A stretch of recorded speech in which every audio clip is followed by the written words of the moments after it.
24 ಗಂಟೆಯಲ್ಲೇ ಯುದ್ಧ ಬಂದ್. ವೈಟ್ ಹೌಸ್ಗೆ ಬರೋಕ್ಕೂ ಮುಂಚೆ ನಿಲ್ಲಿಸ್ಬಿಡ್ತೀನಿ. ನಾನು ಅಧಿಕಾರದಲ್ಲಿದ್ದರೆ ಯುದ್ಧನೇ ಶುರುವಾಗ್ತಿರ್ಲಿಲ್ಲ. ನಮಸ್ಕಾರ ಸ್ನೇಹಿತರೆ, ಈ ಮಾತುಗಳನ್ನೆಲ್ಲ ಅಮೆರಿಕ ಅಧ್ಯಕ್ಷ ಡೊನಾಲ್ಡ್ ಟ್ರಂಪ್ ತಮ್ಮ ಎಲೆಕ್ಷನ್ ಕ್ಯಾಂಪೇನ್ಗಳಲ್ಲಿ ರಷ್ಯಾ ಯುಕ್ರೇನ್ ಯುದ್ಧದ ಬಗ್ಗೆ ಹೇಳಿತು. ಆದರೆ 24 ಗಂಟೆಯಲ್ಲಿ ಯುದ್ಧ ನಿಲ್ಲೋದಿರಲಿ, ಆರಂಭದಲ್ಲಿ ಟ್ರಂಪ್ರ ನಾನ್ ಸ್ಟಾಪ್ ಸ್ಪೀಚಸ್ ಅಲ್ಲಿ ಯುದ್ಧದ ಬಗ್ಗೆ ಮಾತೇ ಆಡ್ತಿರ್ಲಿಲ್ಲ. ಆದರೆ ಒಂದೆರಡು ದಿನ ಕಳೆದ ಮೇಲೆ ಯುದ್ಧ ನೆನಪಿಸ್ಕೊಂಡಿರೋ ಟ್ರಂಪ್ ಈಗ ಎರಡೆರಡು ಕಡೆಯಿಂದ ಸಂಘರ್ಷ ನಿಲ್ಲಿಸೋಕೆ ಪ್ರೆಷರ್ ಹಾಕೋಕೆ ಶುರು ಮಾಡಿದ್ದಾರೆ. ಆಶ್ಚರ್ಯ ಅಂದರೆ ಪುಟಿನ್ ಕೂಡ ಮಾತುಕತೆಗೆ ರೆಡಿ ಅಂತ ಹೇಳಿದ್ದಾರೆ. ಸೊ ಒಂದು ವೇಳೆ ಮಾತುಕತೆ ನಡೆದು ಅದು ಫೇಲ್ ಆದರೆ ಟ್ರಂಪ್ ಏನು ಮಾಡ್ತಾರೆ? ಪುಟಿನ್ ಬಗ್ಗಿಸೋಕಾಗದೆ ಮಾತಿಗೆ ತಪ್ಪಿ ಮುಖಭಂಗ ಅನುಭವಿಸ್ತಾರಾ? ಸದ್ಯಕ್ಕೆ ರಷ್ಯಾ ಯುಕ್ರೇನ್ ಮೇಲೆ ಟ್ರಂಪ್ ಪ್ರೆಷರ್ ಹಾಕ್ತಿರೋದಾದ್ರೂ ಹೇಗೆ? ಯಾವುದೆಲ್ಲ ಸಿನಾರಿಯೋಸ್ ಕಣ್ಮುಂದೆ ಬರುತ್ತೆ? ಯುದ್ಧ ನಿಲ್ಲೋದು ಅಂದ್ರೆ ಹೇಗೆ ನಿಲ್ಲುತ್ತೆ? ಎಲ್ಲವನ್ನ ಈ ವರದಿಯಲ್ಲಿ ನೋಡ್ತಾ ಹೋಗೋಣ. ಕಡತನಕ ಮಿಸ್ ಮಾಡಿದೆ ನೋಡಿ. mastmaga.comಗೆ ಸ್ವಾಗತ. ನಾನು ಅಮರ್ ಪ್ರಸಾದ್. ಯುದ್ಧ ನಿಂತಿಲ್ಲ, ಮಾತುಕತೆ ನಡೆದಿಲ್ಲ. ಒಂದೆರಡು ಸಲ ಅಲ್ಲ, ಕೈಗೆ ಮೈಕ್ ಸಿಗ್ದಾಗಲೆಲ್ಲ ಟ್ರಂಪ್ 24 ಗಂಟೆಗೆ ನಾನು ಬಂದ ತಕ್ಷಣ ಯುದ್ಧ ನಿಲ್ಲಿಸ್ತೀನಿ, ಪುಟಿನ್ ನಾನು ಹೇಳ್ದಂಗೆ ಕೇಳ್ತಾರೆ, ನಾನು ಅಧಿಕಾರದಲ್ಲಿದ್ರೆ ಯುದ್ಧನೇ ಶುರುವಾಗ್ತಿರ್ಲಿಲ್ಲ ಅಂತ ಹೇಳಿದ್ರು. ಇನ್ಫ್ಯಾಕ್ಟ್ ಈ ಮಾತನ್ನ ಇತ್ತೀಚೆಗೆ ಖುದ್ದು ಪುಟಿನೇ ಒಪ್ಕೊಂಡಿದ್ದಾರೆ. ಟ್ರಂಪ್ ಇದ್ದಿದ್ರೆ ಯುದ್ಧ ಆಗ್ತಿರ್ಲಿಲ್ಲ ಅಂತ ಹೇಳಿದ್ದಾರೆ. ಟ್ರಂಪ್ ಚುನಾವಣೆ ಗೆದ್ಮೇಲೂ ಕೂಡ ಯುಕ್ರೇನ್ ಅಷ್ಟು ಖುಷಿ ಪಟ್ಟಿರೋ ರಾಷ್ಟ್ರ ಮತ್ತೊಂದಿಲ್ಲ. ಆದ್ರೆ ಇದನ್ನು ಪೊಲಿಟಿಷಿಯನ್ಗಳ ರೆಗ್ಯುಲರ್ ಆಶ್ವಾಸನೆ ಆಗೋಯ್ತು. ಟ್ರಂಪ್ ಕೂಡ ಎಲ್ಲಾ ಪೊಲಿಟಿಷಿಯನ್ಸ್ ತರ ಗೆಲ್ಲೋಕ್ ಸುಮ್ಮನೆ ಹೇಳಿದ್ರು ಅಷ್ಟೇ ಅಂತ ಟೀಕೆ ಮಾಡಲಾಗ್ತಿದೆ ಈಗ. ಯಾಕಂದ್ರೆ ಈಗಲೂ ರಷ್ಯಾ ಯುಕ್ರೇನ್ ಮಿಸೈಲ್, ಡ್ರೋನ್, ಸ್ಫೋಟಕಗಳ ಸುರಿಮಳೆಯನ್ನ ಮಾಡ್ಕೊಳ್ತಾ ಇದ್ದಾವೆ. ಎಲ್ಲಾ ಕಡೆ ಬೆಂಕಿ ಹತ್ತಿ ಉರಿತಿದೆ.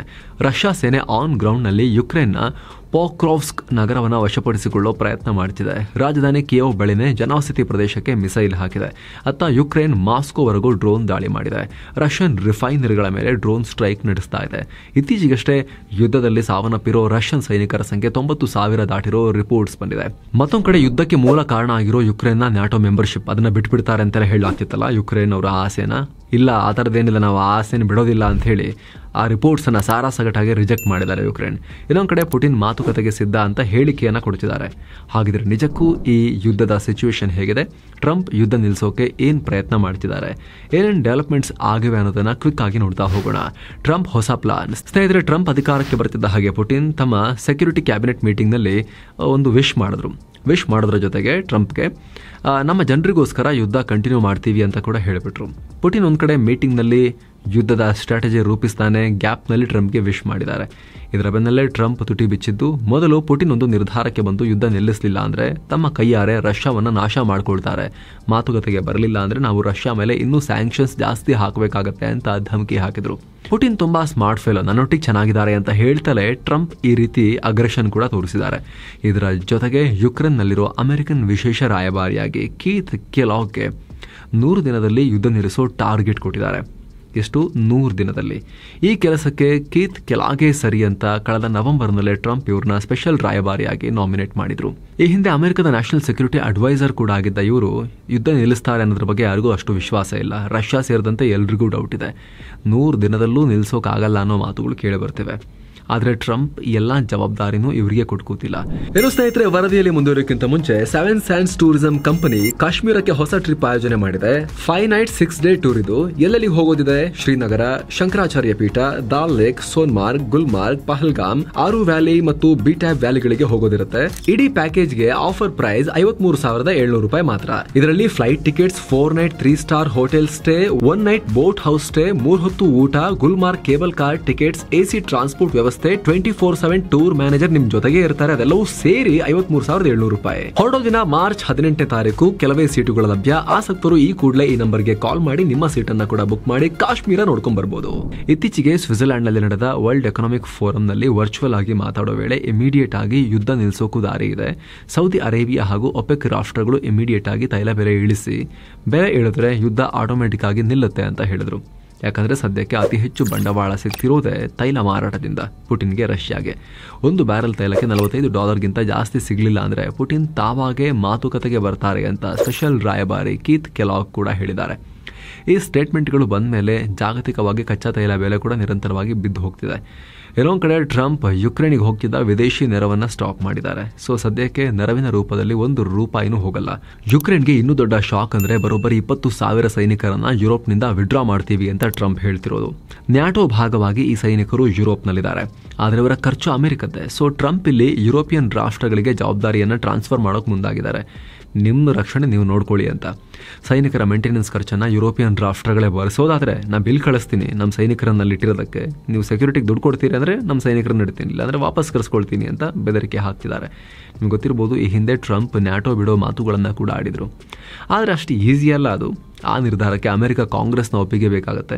ಆದರೂ ಟ್ರಂಪ್ ನಾವ್ಯಾಕೆ ಜಗತ್ತಿಗೆ ಸೆಕ್ಯೂರಿಟಿ ಕೊಡಬೇಕು, ನಮ್ಮ ದೇಶದ ನಾವು ನೋಡ್ಕೊಳ್ಳೋಣ, ನಮ್ಮದೇ ಇಲ್ಲಿ ಸಿಕ್ಕಾಬಟ್ಟೆ ಸಾಲ ಆಗ್ತಿದೆ ಅಂಥೇಳಿ ಆ ಮೈಂಡ್ಸೆಟ್ನಲ್ಲಿದ್ದಾರೆ. ಸೊ ಪ್ರಯತ್ನ ಪಟ್ಟರೂ ಕೂಡ ಟ್ರಂಪ್ ಆಶ್ಚರ್ಯ ಇಲ್ಲ. ಏನೋ ನ್ಯಾಟೋಗೆ ಫಂಡಿಂಗ್ ಕೊಡಲ್ಲ ಅಂತಿರೋ ಟ್ರಂಪ್ ಯುಕ್ರೇನ್ಗೂ ನೆರವನ್ನು ನಿಲ್ಲಿಸೋ ಸಾಧ್ಯತೆ ಇದೆ. ಯುದ್ಧ ಶುರುವಾದಾಗಿನಿಂದ ಅಂದರೆ ಕಳೆದ 3 ವರ್ಷಗಳಲ್ಲಿ ಅಮೆರಿಕ ಯುಕ್ರೇನ್ಗೆ ಹತ್ತತ್ರ $175 ಬಿಲಿಯನ್ ಮೌಲ್ಯದ ಮಿಲಿಟರಿ ಅಸಿಸ್ಟೆನ್ಸ್ ಕೊಟ್ಟಿದೆ. 2ನೇ ವಿಶ್ವಯುದ್ಧದ ನಂತರ ಯುರೋಪಿಯನ್ ದೇಶವೊಂದಕ್ಕೆ ಅಮೆರಿಕ ಈ ಮಟ್ಟದಲ್ಲಿ ನೆರವು ಕೊಟ್ಟಿರೋದು ಇದೇ ಮೊದಲು. ಆಫ್ಕೋರ್ಸ್ ಇದರಲ್ಲಿ ಅಮೆರಿಕಗೂ ಲಾಭ ಇದೆ, ಅದರ ಆಯುಧ ತಯಾರಕ ಕಂಪನಿಗಳಿಗೆ ಹಣ ಹರಿದು ಬರುತ್ತೆ. ಬಟ್ ಸ್ಟಿಲ್ ಈಗ ಟ್ರಂಪ್ ಬೇರೊಬ್ಬರ ಯುದ್ಧವನ್ನು ನಾವ್ಯಾಕೆ ಕಂಟಿನ್ಯೂ ಮಾಡಬೇಕು ಅಂತ ಹೇಳ್ತಿದ್ದಾರೆ. ಅವ್ರು ರೆಡಿ ಇಲ್ಲ. ಜೊತೆಗೆ ಯುರೋಪಿಯನ್ ರಾಷ್ಟ್ರಗಳಿಗೂ ದೊಡ್ಡ ನೆರವು ಕೊಟ್ಟು ಯುದ್ಧ ಕಂಟಿನ್ಯೂ ಮಾಡಿಸೋ ತಾಕತ್ತಿಗೆ ಉಳ್ಕೊಂಡಿಲ್ಲ.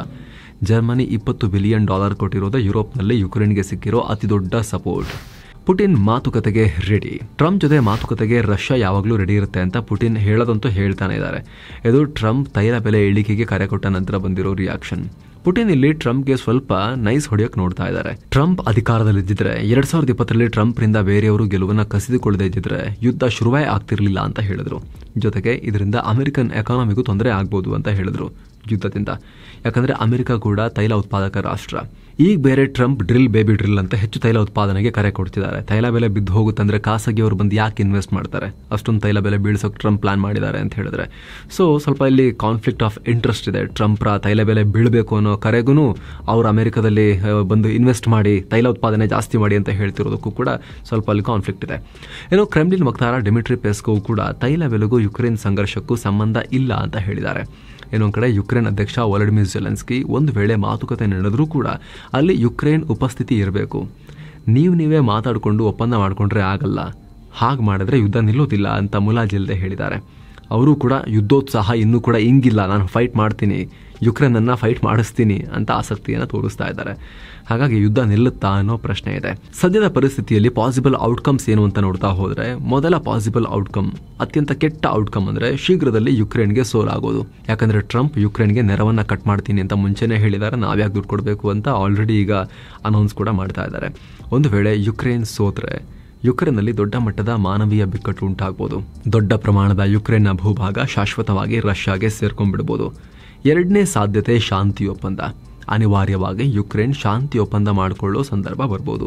ಆಗ ಯುದ್ಧದಲ್ಲಿ ಸೋತಾಗ ಹೋಗುವಷ್ಟು ಜಾಗಗಳಿಗಿಂತ ಸ್ವಲ್ಪ ಕಮ್ಮಿ ಹೋದ್ರೂ ಕೂಡ ದೊಡ್ಡ ಪ್ರಮಾಣದ ಭೂಭಾಗವನ್ನ ಯುಕ್ರೇನ್ ತಾನೇ ಈ ಒಪ್ಪಂದದ ಭಾಗವಾಗಿ ರಷ್ಯಾಗೆ ಬಿಟ್ಕೊಡ್ಬೇಕಾಗಿ ಬರ್ಬೋದು. ಯುಕ್ರೇನ್ ಅಫಿಷಿಯಲಿ ವಿಭಜನೆ ಆಗ್ಬೋದು. 3ನೇ ಸಾಧ್ಯತೆ ಸೀಸ್ ಫೈರ್, ಕದನ ವಿರಾಮ. ಆದ್ರೆ ಪುಟಿನ್ ಮಾತ್ರ ಯುದ್ಧ ನಿಲ್ಲೋದಾದ್ರೆ ಶಾಶ್ವತವಾಗಿ ನಿಲ್ಲಬೇಕು. ಸುಮ್ಮನೆ 1 ವರ್ಷ 6 ತಿಂಗಳು 180 ದಿನ 100 ದಿನ ಆ ಥರದೆಲ್ಲ ಬೇಡ, ಪ್ರಯೋಜನ ಇಲ್ಲ ಅಂತ ಹೇಳಿದ್ದಾರೆ. ಹಾಗಾಗಿ ಕದನ ವಿರಾಮದ ಸಾಧ್ಯತೆ ಬಗ್ಗೆ ಸಾಕಷ್ಟು ಅನುಮಾನ ಇದೆ. ಏನೋ 4ನೇದು ಟ್ರಂಪ್ ಅಥವಾ ಅಮೆರಿಕ ನೇತೃತ್ವದಲ್ಲಿ ಮಾತುಕತೆಯಲ್ಲೇ ಇತ್ಯರ್ಥ ಆಗೋದು. ಇದು ಸ್ವಲ್ಪ ಲಾಂಗ್ ಪ್ರೋಸೆಸ್ ಆಗ್ಬೋದು. ಅಮೆರಿಕ, ರಷ್ಯಾ, ಯುಕ್ರೇನ್ ಇವರೆಲ್ಲ ಕೂತ್ಕೊಂಡು ತುಂಬಾ ದೀರ್ಘವಾಗಿ ಮಾತಾಡಿ ಚರ್ಚೆ ಮಾಡಬೇಕಾಗಿ ಬರ್ಬೋದು. ಚೀನಾವನ್ನ ಕೂಡ ಅಮೆರಿಕ ಸ್ವಲ್ಪ ಇಲ್ಲಿ ವಿಶ್ವಾಸಕ್ಕೆ ತಗೊಂಡು ಚೂರು ಪುಟಿನಿಗೆ ಹೇಳ್ರಿ ಅಂತ ಹೇಳ್ಬೋದು. ಭಾರತಕ್ಕೂ ಕೂಡ ಚೂರು ಪುಟಿನಿಗೆ ಹೇಳ್ರಿ ಅಂತ ಹೇಳ್ಬೋದು. ಸ್ವಲ್ಪ ಲಾಂಗ್ ಪ್ರೋಸೆಸ್ ಮಾತುಕತೆ ನಡೆದು ಯುಕ್ರೇನ್ನ ಎಷ್ಟಾಗತ್ತಷ್ಟು ಕಮ್ಮಿ ಭೂಮಿಯನ್ನ ರಷ್ಯಾಗೆ ಬಿಟ್ಕೊಡ್ಲೇಬೇಕಾಗತ್ತೆ. ಪುಟಿನ್ ಸುಮ್ಸುನೆ ವಾಪಸ್ ಹೋಗಲ್ಲ. ಆದರೆ ಎಷ್ಟಾಗತ್ತಷ್ಟು ಕಮ್ಮಿ ಭೂಮಿಯನ್ನ ಬಿಟ್ಕೊಟ್ಟು ಯುಕ್ರೇನ್ನ ಸಾರ್ವಭೌಮತೆಯನ್ನ ಕೂಡ ಉಳಿಸ್ಕೊಳ್ತಾ ಪುಟಿನ್ ಕೂಡ ಸೋತಿಲ್ಲ ಅಂತ ಮಾಡ್ತಾ ಯುದ್ಧ ನಿಲ್ಲಿಸೋಕೆ ಪ್ರಯತ್ನ ಪಡ್ಬೋದು. ಬಟ್ ಇದಕ್ಕೆ ತುಂಬಾ ಲಾಂಗ್ ನೆಗೋಸಿಯೇಷನ್ ಆಗಬೇಕಾಗತ್ತೆ. ಆದ್ರೆ ಇದರಲ್ಲಿ ಯಾವುದೇ ಆಗಬೇಕಂದ್ರೂ ಕೂಡ ಯುಕ್ರೇನ್ ಅನ್ನ ನ್ಯಾಟೋಗೆ ಸೇರಿಸ್ಕೊಳ್ಳೋ ಪ್ರೊಸೀಜರ್ ಕೂಡ ಸಾಕಷ್ಟು ದೂರ ಹೋಗಬೇಕಾಗತ್ತೆ. ಇದು ನಾನ್ ನೆಗೋಷಿಯಬಲ್ ಪುಟಿನ್ ಪಾಲಿಗೆ. ಇದರಲ್ಲಿ ಯಾವುದೇ ಔಟ್ಕಮ್ ನಲ್ಲೂ ಕೂಡ 4 ಪಾಸಿಬಿಲಿಟೀಸ್ ಅಲ್ಲಿ ಯಾವುದಕ್ಕೂ ಕೂಡ ಪುಟಿನ್ ಒಪ್ಕೊಳ್ಬೇಕು ಅಂದ್ರೆ ಇದೊಂದು ಕಂಡೀಷನ್ ಹಾಕ್ತಾರೆ, ಯುಕ್ರೇನ್ ನ್ಯಾಟೋಗೆ ಸೇರೋ ಹಾಗಿಲ್ಲ ಅಂತ. ಅದಕ್ಕೆ ಟ್ರಂಪ್ ಮತ್ತು ಯುಕ್ರೇನ್ ಒಪ್ಪಬೇಕಾಗತ್ತೆ. ಅದೇ ಇಲ್ಲಿರುವಂತ ಪ್ರಶ್ನೆ. ಆದ್ರೆ ಟ್ರಂಪ್ ಇದರಲ್ಲಿ ಬಹಳ ಪ್ರಾಬ್ಲಮ್ ಇದ್ದಂಗಿಲ್ಲ ಯುಕ್ರೇನ್ ನ್ಯಾಟೋಗೆ ಸೇರಿಸ್ಕೊಳ್ಳೋದ್ರಲ್ಲಿ. ಯಾಕಂದ್ರೆ ಟ್ರಂಪ್ಗೆ ನ್ಯಾಟೋ ಮೇಲೇನೆ ಬಹಳ ಆಸಕ್ತಿ ಏನಿಲ್ಲ. ಇತ್ತೀಚೆಗೆ ಟ್ರಂಪ್ ಜೆಲೆನ್ಸ್ಕಿಗೆ ಪಾಪ ಮಿಸ್ಗೈಡ್ ಮಾಡಿ ಯುದ್ಧ ಇಳಿಸಿದ್ದಾರೆ, ನಾನು ಇದ್ದಿದ್ರೆ ಬೇರೆ ಏನಾದರೂ ಡೀಲ್ ಮಾಡಿಸ್ಬಿಡ್ತಾ ಇದ್ದೆ ಅಂತ ಹೇಳಿಕೆಯನ್ನು ಕೊಟ್ಟಿದ್ರು. ಹಾಗಾಗಿ ಈ ಸಾಧ್ಯತೆ 4ನೇದು ಸ್ವಲ್ಪ ದೀರ್ಘವಾಗಿ ಮಾತುಕತೆ ನಡೆಸಿ ಅಂತಾರಾಷ್ಟ್ರೀಯವಾಗೂ ಕೂಡ ಚರ್ಚೆ ನಡೆಸಿ ಪುಟಿನ್ ಕೂಡ ಸೋತಿಲ್ಲ ಅಂತ ಮಾಡೋಕ್ಕೆ ಒಂದಷ್ಟು ಯುಕ್ರೇನಿಯನ್ ಪ್ರದೇಶಗಳು, ಅದರಲ್ಲೂ ಕೂಡ ರಷ್ಯನ್ ಭಾಷಿಕರು ಜಾಸ್ತಿ ಇರೋ ಪ್ರದೇಶಗಳು, ಅವುಗಳನ್ನು ಬಿಟ್ಟುಕೊಟ್ಟು ಉಳಿದಿರೋ ಪ್ರದೇಶಗಳನ್ನು ಈಗ ಜಾಸ್ತಿನೇ ವಶಪಡಿಸ್ಕೊಂಡಿದ್ದಾರಲ್ಲ ರಷ್ಯಾದವರು ಯುಕ್ರೇನ್ನಲ್ಲಿ, ಅದನ್ನು ಒಂದಷ್ಟನ್ನು ವಾಪಸ್ ಯುಕ್ರೇನಿಗೆ ಬಿಟ್ಕೊಟ್ಟು ನ್ಯಾಟೋಗೆ ಸೇರಲ್ಲ ಅಂತ ಹೇಳಿ ಕಂಡೀಷನ್ಸ್ ಹಾಕೊಂಡು, ಆ ಕಂಡೀಷನ್ ಬ್ರೇಕ್ ಮಾಡಿದ್ರೆ ಮತ್ತೆ ಬಂದು ಹೊಡಿತೀವಿ ಅಂತ ಹೇಳಿ ಪುಟಿನ್ ಒಂಚೂರಲ್ಲಿ ಬೆದರಿಕೆ ಹಾಕೊಂಡು ಒಂದು ಕನ್ಕ್ಲೂಷನ್ಗೆ ಬಂದು ಈ ಯುದ್ಧವನ್ನು ಎಂಡ್ ಮಾಡೋ ಪಾಸಿಬಿಲಿಟಿ ಸದ್ಯಕ್ಕೆ ಅದೇ ಜಾಸ್ತಿ ಕಾಣಿಸ್ತಾ ಇದೆ. ಈ ಬಗ್ಗೆ ನಿಮ್ಗೆ ಏನನ್ಸುತ್ತೆ ಕಾಮೆಂಟ್ ಮಾಡಿ ತಿಳಿಸಿ. ಮತ್ತೆ ಭೇಟಿ ಆಗ್ತಿರೋಣ. ನಮಸ್ತೆ.